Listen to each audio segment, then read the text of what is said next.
नमस्कार साथियों, एक बार फिर से आप लोगों का आपके अपने इस YouTube चैनल में स्वागत करते हैं। दोस्तों, पिछले वीडियो में हम चर्चा कर चुके हैं काफ़ी नदियों की, क्योंकि हमारा टॉपिक चल रहा था राजस्थान का अफवाह तंत्र।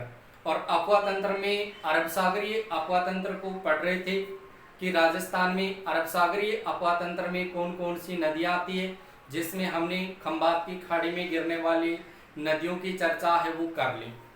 पीछे का वीडियो हमने पढ़ा था खंबात की खाड़ी में गिरने वाली नदियाँ, जिसमें माही नदी है, साबरमती नदी है, उनको पढ़ चुके हैं। और कच्छ के रण में गिरने वाली नदियाँ हमारी चल रही थी, और कच्छ के रण में गिरने वाली नदी में हमने पश्चिमी बनास जो नदी है उसके बारे में चर्चा कर लिए, और उनकी सहायक नदियाँ हैं उनकी भी चर्चा कर ली है। आज हम दोस्तों बात करने जा रहे हैं लूणी नदी की, जो आपके सामने देखिए कच्छ के रण में गिरने वाली नदी है। तो दोस्तों बने रहिए आप इसे वीडियो पर, और वीडियो को शुरू से अंत तक आप जरूर देखिए, आपको बहुत ज्यादा इंटरेस्ट आएगा और एग्जाम की दृष्टि से यहाँ से कई क्वेश्चन है वो पूछे जा सकते हैं। देखिए दोस्तों, चर्चा करेंगे आज हम लूणी नदी की, इनकी क्या क्या विशेषता है और क्या क्या विशेषता आपसे देखिए याद रखनी है, कौन कौन से क्वेश्चन है वो एग्जाम में पूछे जाते हैं। देखिए नदी है आपके सामने लूणी नदी। कौन सी नदी है? लूणी नदी। सबसे पहले दोस्तों इस लूणी नदी की लोकेशन देखते हैं। तो लोकेशन आपके सामने देखिए किस प्रकार से प्राप्त होती है। ये आपके सामने देखिए राजस्थान का आपके सामने ये मानचित्र है। क्या है ये? राजस्थान का मानचित्र। और इसी राजस्थान के मानचित्र पर देखिए इस लूणी नदी की चर्चा करते हैं, इनकी लोकेशन को देखते हैं तो वो किस प्रकार से प्राप्त होगी। ये राजस्थान है और इधर आपके सामने दोस्तों गुजरात है, और इसी गुजरात में एक खाड़ी है जिसका नाम है कच्छ की खाड़ी। क्या है यहाँ पर? कच्छ की खाड़ी। यहां पर देखा जाए तो दोस्तों यहां पर आपके सामने एक जिला आता है जिसका नाम है दोस्तों अजमेर। इसी अजमेर जिले में एक पहाड़ी है जिसका नाम है नाग पहाड़ी। कौन सी है? नाग पहाड़ी। इसी नाग पहाड़ी देखिए अजमेर से आपके सामने इस प्रकार से ये लूणी नदी बहती है, और बहने के बाद में ये अपना जल है वो कहां पर गिर देती है? तो याद रखिए कच्छ के रण में। ये इस प्रकार से देखिए राजस्थान के पश्चिमी भाग में बहकर के कच्छ की खाड़ी में गिर जाती है। तो दोस्तों इस प्रकार से ये राजस्थान के पश्चिम दिशा में बहकर के कच्छ के रण में या कच्छ की खाड़ी में गिर जाती है। अब इनकी पूरी विशेषता को पॉइंट टू पॉइंट आप ध्यान से पढ़ेंगे, और नजरें आपकी सामने बोर्ड पर टिकी होनी चाहिए। देखिए, यानी लूणी नदी की बात करते हैं तो लूणी नदी देखिए कहां से निकलती है। यानी सबसे पहले आपके सामने एक पहाड़ी है जिसका नाम है नाग पहाड़ी। ये नाग पहाड़ी दोस्तों पड़ती है कहां पर? अजमेर में। यहां पर तो मान लो नाग पहाड़ी है आपके सामने अजमेर में, यानी नाग से याद रखो नाग पहाड़ी अजमेर। और इस नाग पहाड़ी से इधर आप देखेंगे तो यहाँ पर मान लीजिए यहाँ पर एक स्थान है जिसका नाम है पुष्कर। और इस पुष्कर की बात करते हैं तो पुष्कर आपके सामने कहां पर है? अजमेर में। अब इस लूणी नदी की बात करते हैं तो लूणी नदी है ये दोस्तों दो जलधारा के रूप में निकलती है। लूणी नदी कितनी जलधारा के रूप में निकलती है? दो जलधारा के रूप में। इसकी एक जलधारा है वो नाग पहाड़ी से निकलती है, और एक जलधारा दोस्तों आपके सामने पुष्कर से निकलती है। इस प्रकार से दो जलधाराएं निकलती। देखिए दोनों जलधारा की अलग अलग हम चर्चा करने वाले हैं इसी वीडियो में। देखिए दो जलधारा आपके सामने आ रही, एक पुष्कर अजमेर से और एक नागपहाड़ी अजमेर से। नागपहाड़ी अजमेर की बात करें तो यहां से तो आपके सामने देखिए कौन सी नदी निकलती है, तब तो याद रखेंगे यहां से एक नदी निकलती है जिसका नाम है दोस्तों सागरमती नदी। कौन सी नदी है? सागरमती नदी। और पुष्कर अजमेर की बात करें तो पुष्कर अजमेर से देखिए एक नदी निकलती है जिसका नाम है सरस्वती नदी। यहां से दोस्तों सरस्वती नदी निकलती है पुष्कर अजमेर से, और नागपहाड़ी अजमेर है वहां से सागरमती नदी है, इनका यहां से उद्गम होता है। ये दोनों नदियां देखिए यहाँ से अजमेर जिले से ही निकलती, और अजमेर जिले से निकलने के बाद में देखिए ये अजमेर जिले में बहती है, और अजमेर जिले में जब ये नदी बहती है तो अजमेर जिले में आपको यहाँ पर एक स्थान मिलेगा, और उस स्थान की बात करते हैं तो दोस्तों वो स्थान मिलेगा आपके सामने गोविंदगढ़। कौन सा स्थान मिलेगा? गोविंदगढ़। इस गोविंदगढ़ की बात करें तो गोविंदगढ़ भी आपके सामने अजमेर जिले में, ये आपके सामने अजमेर जिले में, यहाँ पर ये सरस्वती नदी और ये सागरमती नदी, ये दोनों नदियां आपस में मिल जाती है, और मिलने के बाद में ये नदी देखिए दोस्तों कौन सी हो जाती है, तो यहाँ पर उसके बाद में ये दोनों नदियां मिलकर के आपके सामने लूणी नदी बन जाती है। कौन सी नदी बन जाती है मित्रों? लूणी नदी। अब देखो इस लूणी नदी की चर्चा यहाँ से शुरू करते हैं। जैसे ये गोविंदगढ़ अजमेर में दोनों जलधारा मिलने के बाद में देखिए ये लूणी नदी बन जाती, तो यही लूणी नदी आपके सामने देखिए राजस्थान के ये पश्चिमी भाग में बहती है, और पश्चिमी भाग में बहने के बाद में देखिए ये राजस्थान के 6 जिलों में बहती है, और 6 जिलों में बहने के बाद दोस्तों ये 6 जिलों में बहने के बाद में ये नदी सीधी देखिए आपके सामने देखिए राजस्थान को छोड़ करके ये नदी क्या करती है? ये गुजरात राज्य में प्रवेश कर जाती है, और गुजरात राज्य में प्रवेश करने के बाद में दोस्तों ये गुजरात राज्य में बहती है, यानी यहाँ से ये राजस्थान को छोड़ देती है, और राजस्थान को छोड़ करके ये गुजरात राज्य में प्रवेश कर जाती है, और गुजरात राज्य में बहने के बाद ये नदी भी क्या करती है? अपना जल है ये गुजरात में आपके सामने देखिए खाड़ी आती है, कच्छ की खाड़ी। कौन सी खाड़ी है यहाँ पर? कच्छ की खाड़ी, और इसी कच्छ की खाड़ी को कहा जाता है दोस्तों कच्छ का रण। इसी कच्छ के रण को कहा जाता है दोस्तों लिटिल रण।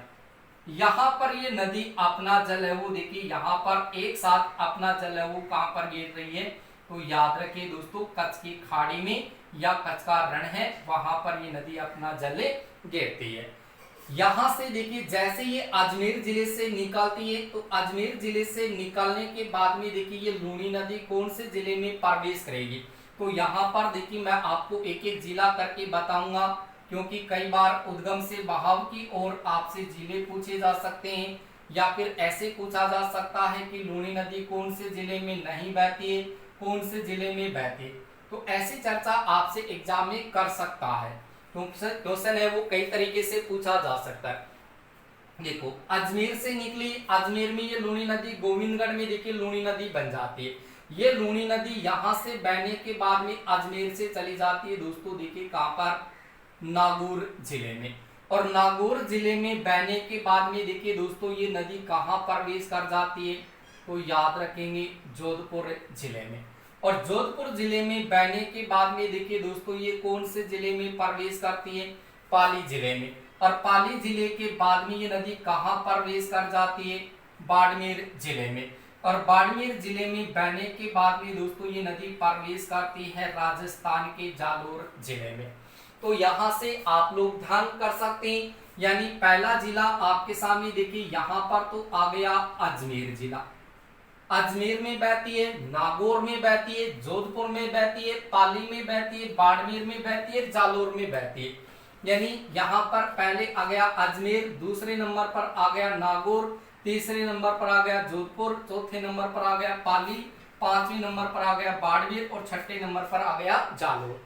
तो आपसे दोस्तों यहाँ से पूछा जाए कि लूणी नदी है ये दो जलधारा के रूप में निकलती है, एक सरस्वती नदी तो दूसरी सागरमती नदी। सागरमती नदी निकलती है नागपाड़ी अजमेर से, और सरस्वती नदी निकलती है पुष्कर अजमेर से।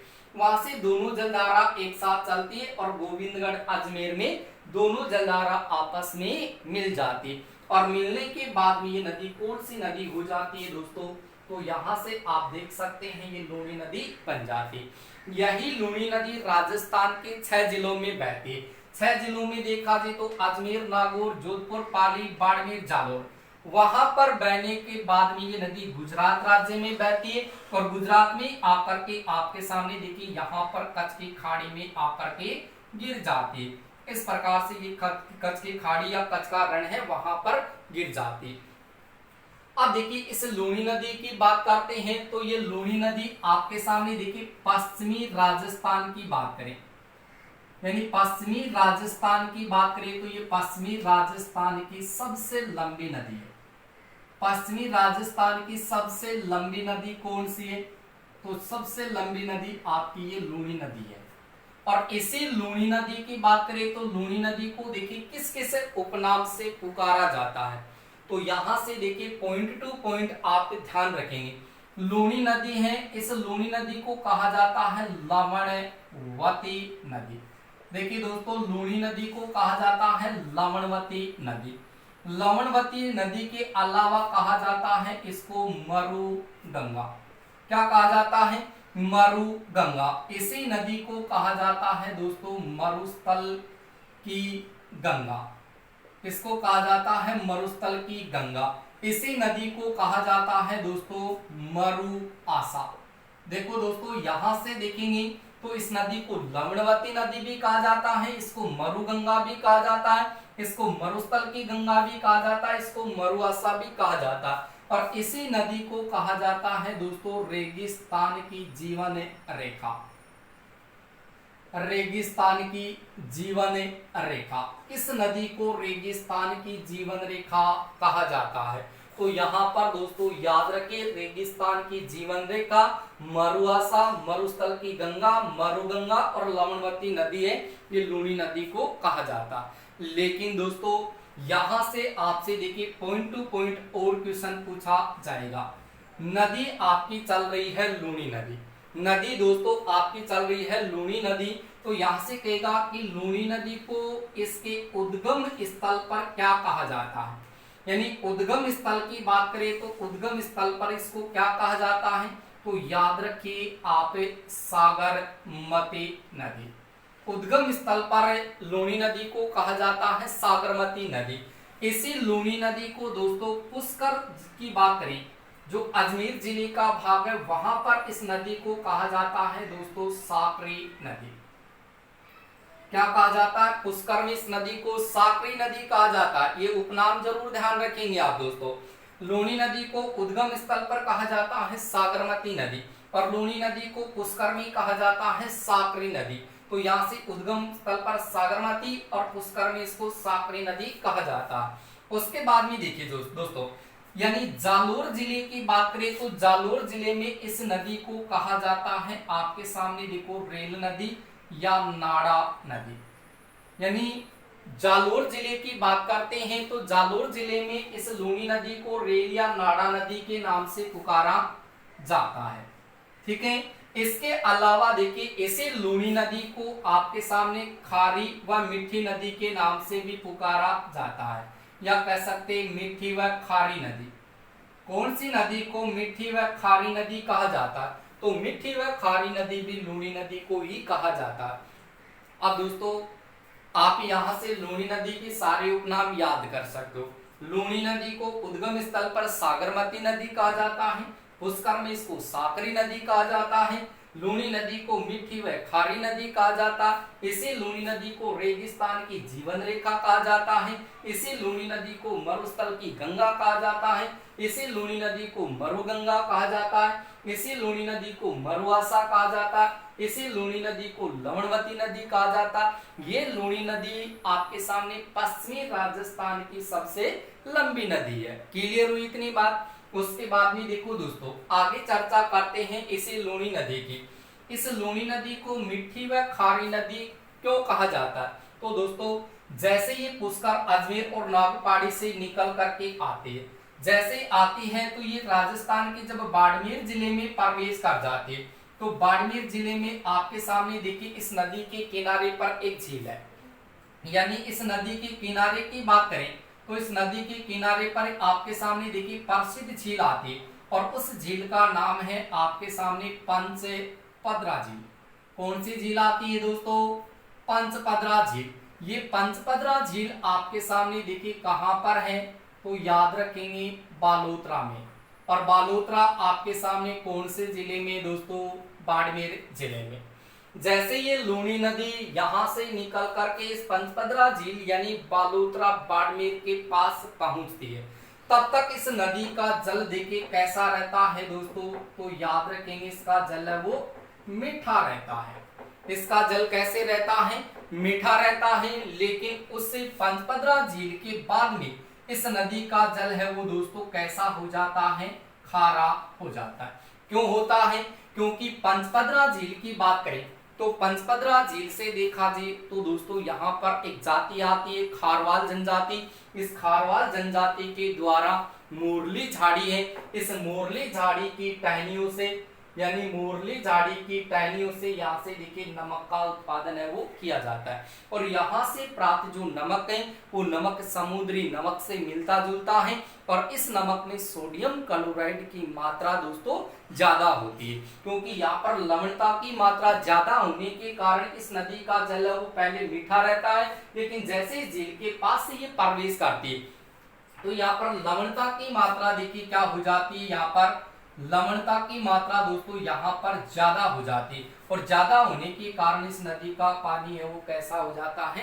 खारा हो जाता है। क्योंकि यहाँ पर लवणता की मात्रा ज्यादा होती है, इसलिए इस नदी का जल कैसा होता है? खारा। दोस्तों यहाँ से एग्जाम में एक क्वेश्चन पूछा जाता है कि लूनी नदी का जल है वो किस झील की निकटता के कारण खारा होता है? पंचपदरा झील की निकटता के कारण ही खारा होता है। क्लियर है दोस्तों इतनी बात? उसके बाद में देखिए इसी लूनी नदी की आगे चर्चा करते हैं तो याद रखिएगा इसी लूनी नदी को देखिए कालिदास जी है। कौन है? कालिदास जी। इस कालिदास जी हैं, इस कालिदास के द्वारा लूनी नदी को दोस्तों अंतर सलीला के नाम से पुकारा था। किस नाम से पुकारा था दोस्तों इसको? यानी कालिदास है, इस कालिदास ने देखिए इसको अंतर सलीला के नाम से कह करके पुकारा था।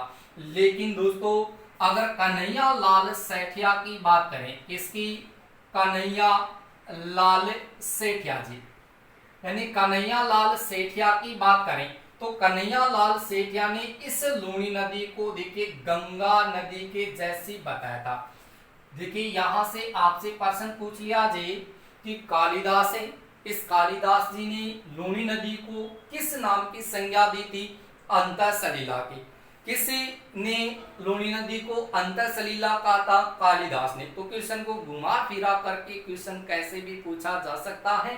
तो दोस्तों आपको कुछ नहीं करना, सिर्फ इतना ध्यान रखना है कि कालिदास है, इन्होंने लूनी नदी को तो कहा था अंतर सलीला, और इस कन्हैया लाल सेठिया ने लूनी नदी को किसके समान बताया था?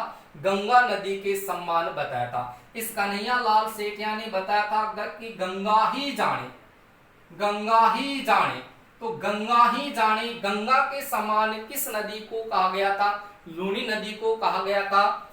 किसने कहा था? कन्हैया लाल सेठिया ने कहा था। इसलिए दोस्तों इस लूनी नदी को पढ़ते हैं तो ये लूनी नदी आपके सामने राजस्थान की सबसे प्रदूषित नदी है। राजस्थान की अगर सबसे प्रदूषित नदी की बात करते हैं तो राजस्थान की दोस्तों सबसे प्रदूषित नदी कौन सी मानी गई है?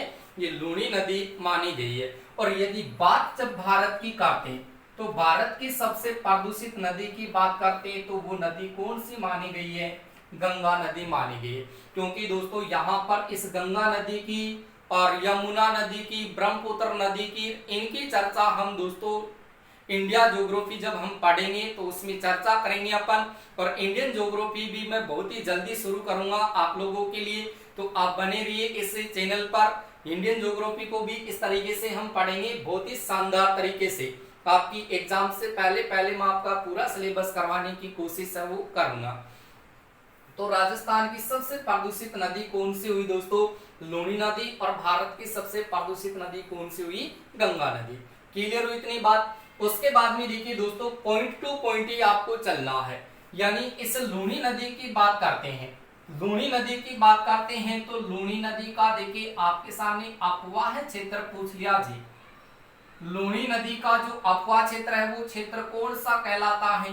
तो याद रखिए दोस्तों गोडवाड़ क्षेत्र कहलाता है। जब राजस्थान की हमने प्राचीन क्षेत्र पढ़े थे, राजस्थान के प्राचीन क्षेत्रों को पढ़ा था, तो मैंने वहां पर भी आपको चर्चा करी थी इस लूनी नदी के बारे में। कि गोडवाड़ क्षेत्र है ये लूनी नदी का अपवा क्षेत्र कहलाता है, यानी लूनी नदी का अपवा क्षेत्र ये गोडवाड़ क्षेत्र कहलाता है, जिसमें ये वाला भाग आपके सामने आता है। उसके बाद में देखिए जालोर की बात करते हैं, तो जालोर में देखिए इस लूनी नदी का जो अपवा क्षेत्र है वो आपके सामने देखिए क्या कहलाता है, तो याद रखेंगे नेहड़ क्षेत्र। यानी यहां पर नेहड़ क्षेत्र की भी हमने चर्चा की थी कि राजस्थान का जो जालोर जिला है, इस जालोर में जो सांचौर का भाग है, यानी सांचौर जालोर का जो दलदली भाग है, उस दलदली भाग को ही क्या कहा जाता है दोस्तों, तो वहां पर मैंने आपको बताया था नेहड़ क्षेत्र। तो जालोर में इस लूनी नदी का जो प्रवाह क्षेत्र वो नेहड़ क्षेत्र कहलाता है, और संपूर्ण लूनी नदी की बात करते हैं तो लूनी नदी का अपवा क्षेत्र गोडवाड़ क्षेत्र कहलाता है। उसके बाद में दोस्तों यहाँ से एक चीज आपको ध्यान रखनी है कि ये जो लूनी नदी है जो अरब सागरीय अपवा तंत्र में शामिल है, तो राजस्थान के अरब सागरीय अपवा तंत्र में अगर लूनी नदी का हिस्सा देखा जाए तो लूनी नदी का हिस्सा माना गया 10.41%। देखिए 10.41% यानी लगभग 10.40% भाग है वो आपके सामने कौन सी नदी का है, तो याद रखेंगे लूनी नदी का माना गया। उसके बाद में देखिए इसी लूनी नदी की आगे चर्चा करते हैं, तो इस लूनी नदी पर देखिए यहाँ पर इस बाड़मेर जिले की बात करते हैं। कौन से जिले की, बाड़मेर जिले की। तो इसी बाड़मेर जिले में इस लूनी नदी पर दोस्तों एक बांध बना है, और वो बांध आपके सामने देखिए कौन सा बना है, तो याद रखेंगे नाकोड़ा बांध। यानी नाकोड़ा बांध है ये कौन सी नदी पर बना है, लूनी नदी पर बना दोस्तों। कौन से जिले में बना है, बाड़मेर जिले में बना। और यहाँ से जोधपुर जिले की बात करते हैं तो जोधपुर जिले में भी इस नदी पर देखिए बांध बना हुआ है, और उस बांध की बात करें तो उस बांध का नाम है आपके सामने पिचियाक बांध। यानी पिचियाक बांध की बात करें तो पिचियाक बांध है ये लूनी नदी पर बना है। कौन से जिले में बना है, जोधपुर जिले में बना है। इसी जोधपुर जिले में आपके सामने इसी लूनी नदी पर एक बांध जोधपुर में और बना है जिसका नाम है जसवंत सागर। जसवंत सागर, जसवंत सागर और पिचियाक बांध है ये दोनों ही लूनी नदी पर बने हुए हैं। क्लियर हुई इतनी बात दोस्तों। उसके बाद में देखिए लूनी नदी के किनारे पर कौन कौन सा शहर है वो बसा हुआ है। तो लूनी नदी के किनारे पर दोस्तों कौन कौन सा शहर है वो बसा हुआ है, तो आप ध्यान रखेंगे कि एक तो आपके सामने देखिए बाड़मेर जिला, ये बाड़मेर जिला है ये लूनी नदी के किनारे पर ही बसा हुआ है। और इसी बाड़मेर का एक प्रसिद्ध शहर है जिसका नाम है दोस्तों बालोतरा। कौन सा शहर है, बालोतरा। ये बालोतरा और बाड़मेर दोनों ही लूनी नदी के किनारे पर बसे हुए हैं। और यहाँ से दोस्तों आप एक चीज ध्यान रखें कि ये जो बालोतरा जो शहर है ये इस लूनी नदी के पेटे से नीचे बसा है। महत्वपूर्ण बात आपको ये याद रखनी है कि कौन सा शहर है जो लूनी नदी के पेटे से नीचे बसा हुआ है, तो दोस्तों याद रखना बालोतरा जो बाड़मेर जिले का भाग है लूनी नदी के किनारे पर बसा है। ऐसे याद रखना लूनी नदी के किनारे पर कौन से शहर बसे, तो याद ऐसे रखना आप दोस्तों लूनी बाबा।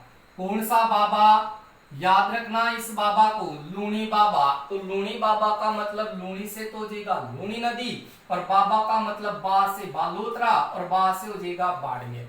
तो बालोतरा और बाड़मेर है ये लूनी नदी के किनारे पर ही बसा हुआ है। अब क्वेश्चन देखिए इस बालोतरा से क्या पूछा जाएगा, तो ये चीज भी आपको ध्यान रखनी कि देखिए पुष्कर में, इसी पुष्कर में देखिए जब भारी वर्षा की प्राप्ति होती है, जब यहाँ पर देखिए भारी वर्षा की प्राप्ति होती है तो देखिए लूनी नदी में बाढ़ कहाँ पर आती है, तो देखिए जब पुष्कर में भारी वर्षा आएगी तो बाढ़ आपके सामने कहाँ आएगी दोस्तों, याद रखना बालोतरा बाड़मेर में आएगी।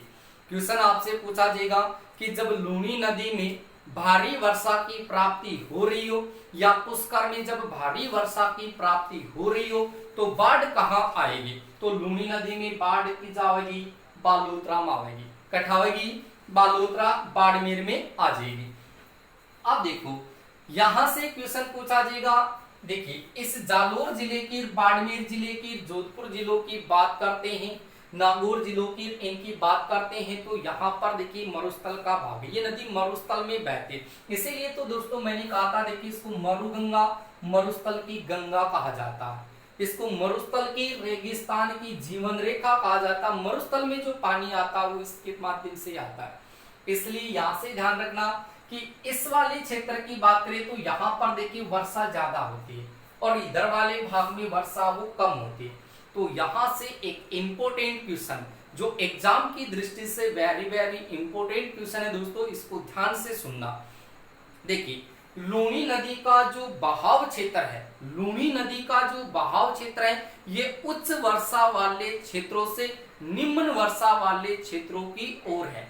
अगर ऐसा क्वेश्चन दोस्तों आ जाए कि राजस्थान की ऐसी कौन सी नदी है जो उच्च वर्षा वाले क्षेत्रों से निम्न वर्षा वाले क्षेत्रों की ओर बहती है, तो वो नदी आपकी दोस्तों कौन सी होगी? लूनी नदी होगी। ये बात आपकी समझ में आ रही है नहीं आ रही है? अगर नहीं आपकी समझ में आ रही है तो दोस्तों आप कमेंट करके बताना, और मैं ऐसी कोई भी चीज नहीं छोड़ूंगा जो आपकी समझ में नहीं आएगी, क्योंकि मैं आपको पॉइंट टू पॉइंट हर चीज की स्थिति आपको बता रहा हूं, सारी की सारी लोकेशन आपके सामने आ रही है। तो यहां से मैंने कहा कि लूनी नदी एकमात्र ऐसी नदी है जो उच्च वर्षा वाले क्षेत्रों से निम्न वर्षा वाले क्षेत्रों की ओर इनका बहाव क्षेत्र माना जाता है। इसलिए जब पुष्कर में भारी वर्षा आती है तो बाढ़ कहां पर आती है? बालोतरा में आती है, यानी बालोतरा बाड़मेर में ही बाढ़ आती है। उसके बाद में मैंने यहाँ से पहले क्वेश्चन बता दिया कि बालोतरा जो है वो इस लूनी नदी के पेटे से नीचे बसा, और इसी बाड़मेर में एक क्षेत्र आता जिसका नाम है दोस्तों गुड्डा मालानी। कौन सा मालानी है? और गुड्डा मालानी है। गुड्डा मालानी का नाम जो शायद बाड़मेर से संबंधित जो भी स्टूडेंट हैं, जिले से हैं, उनको पता है कि गुड्डा मालानी बाड़मेर जिले का भाग है। और ये गुड्डा मालानी है, ये भी इस लूनी नदी के पेटे से ही नीचे बसा हुआ है। गुड्डा मालानी के अलावा देखा जाए तो यहाँ पर आपके सामने देखिए एक क्षेत्र और आता है, यहाँ पर बाड़मेर का ये बालोतरा क्षेत्र है, और यहाँ पर ये गुड्डा मालानी क्षेत्र है जो इस लूनी नदी के पेटे से कहाँ बसा हुआ है? नीचे बसा हुआ है।